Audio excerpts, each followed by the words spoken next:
El propósito de la enseñanza debe enfocarse a atender las necesidades de aprendizaje de cada uno de los estudiantes que hacen parte de los diferentes entornos educativos. El aprendizaje sostenible dirige su atención hacia este objetivo en su segunda dimensión, la enseñanza significativa. Esto al equiparar a los profesores con las habilidades para remover, tanto como sea posible, las barreras para el aprendizaje de todos. Por lo tanto, es primordial pensar que el hacer docente debe estar cimentado en prácticas basadas en evidencia, para asegurar que lo que se hace y cómo se hace dentro del aula sea relevante y tenga el impacto deseado. El aprendizaje y la enseñanza están estrechamente relacionados en una dinámica en la cual la enseñanza influencia el aprendizaje y el aprendizaje impacta profundamente en la enseñanza. Es así que los profesores efectivos deben conocer cómo piensan sus estudiantes, sus habilidades y lo que ellos necesitan para lograr un proceso efectivo dentro del aula. Pero esto no es suficiente. Es necesario además reconocer las propias concepciones, habilidades y conocimientos, los cuales permiten al docente estar en capacidad de facilitar el aprendizaje significativo de los estudiantes. En otras palabras, lo que le permite enseñar de forma responsiva. La enseñanza efectiva puede ser definida como la enseñanza de habilidades, información relevante y estrategias que sean útiles para enfrentar los retos que se presentan a lo largo de la vida.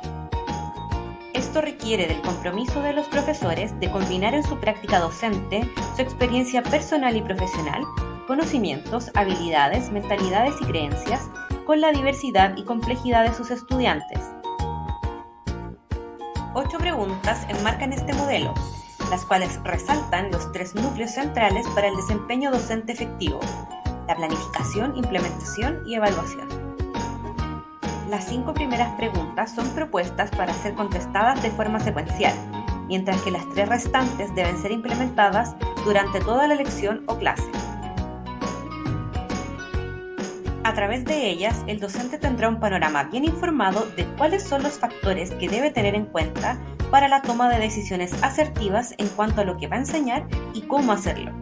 Consideremos las 8 preguntas del MER dentro de una planificación sostenible. Las 3 primeras preguntas permiten recoger información acerca de las regulaciones, consideraciones, creencias, conocimientos, habilidades, experiencias, capacidades, necesidades y diversidad presentes en el entorno educativo en donde se va a llevar a cabo la experiencia de aprendizaje. Estos datos constituyen un punto de partida sólido para orientar la lección que va a ser entregada en el aula y son claves para identificar las barreras que podrían ser un obstáculo para que la lección sea un éxito y proyectar los objetivos de la clase a nivel académico y de procesos de aprendizaje, teniendo claridad del alcance que estos puedan llegar a tener. La pregunta 1, identificar los lineamientos que enmarcan el trabajo como profesor, y la pregunta 2, reconocer qué trae el profesor al salón de clase, proveen información útil sobre la base que soporta los fundamentos pedagógicos, éticos y legales en los que puede moverse la práctica docente dentro del contexto escolar.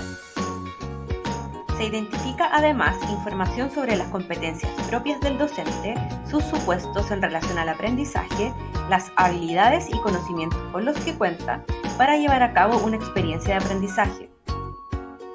Por ejemplo, tener clara la filosofía que subyace el proyecto educativo institucional es un gran apoyo para delinear el plan de trabajo respetando los preceptos allí planteados.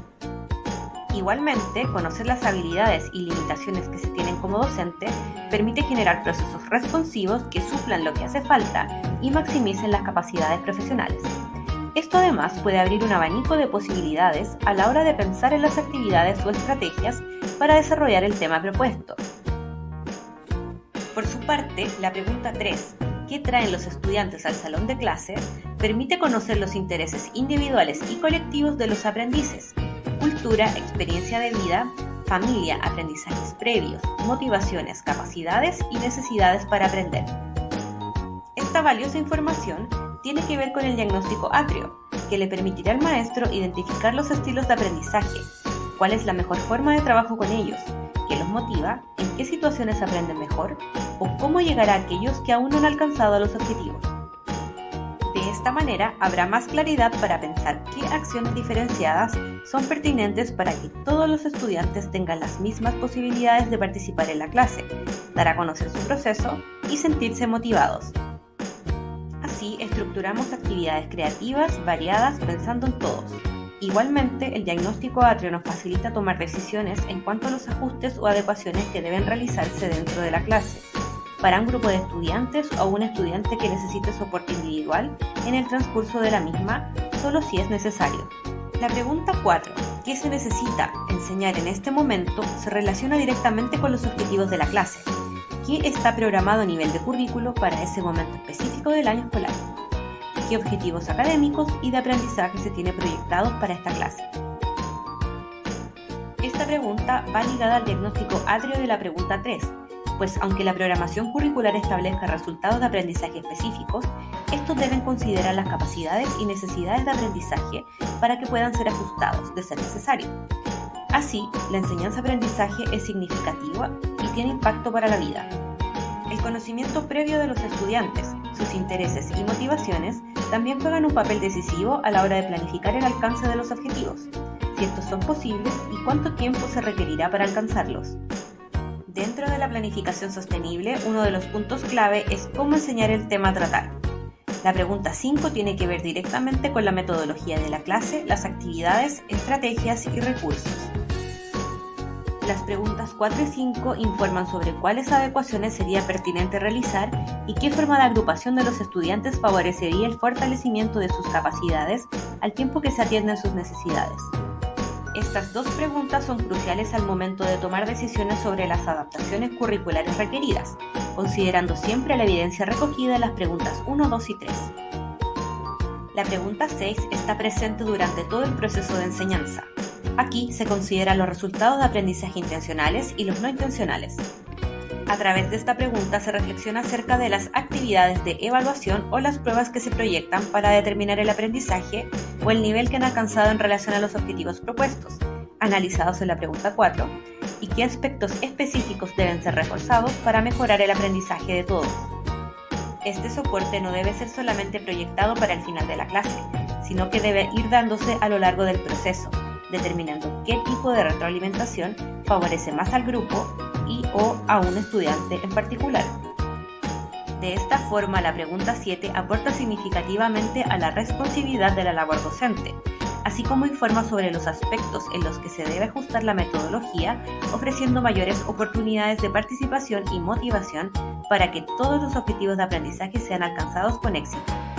Finalmente, se presenta la pregunta 8, la cual condensa las 7 anteriores para dar evidencia de cómo la enseñanza en sus etapas de planificación, implementación y evaluación soportan el aprendizaje de todos los estudiantes. Estas 7 preguntas son iterativas y se pueden evaluar múltiples veces durante una sola lección o clase. El marco de enseñanza responsiva presenta 8 importantes pasos de planificación, estructurados en 3 etapas, como una guía que informa a los docentes acerca de los factores inherentes en las aulas de clase que impactan en la enseñanza y el aprendizaje, y que al tomarlos en consideración proyectan planificaciones sostenibles y responsivas.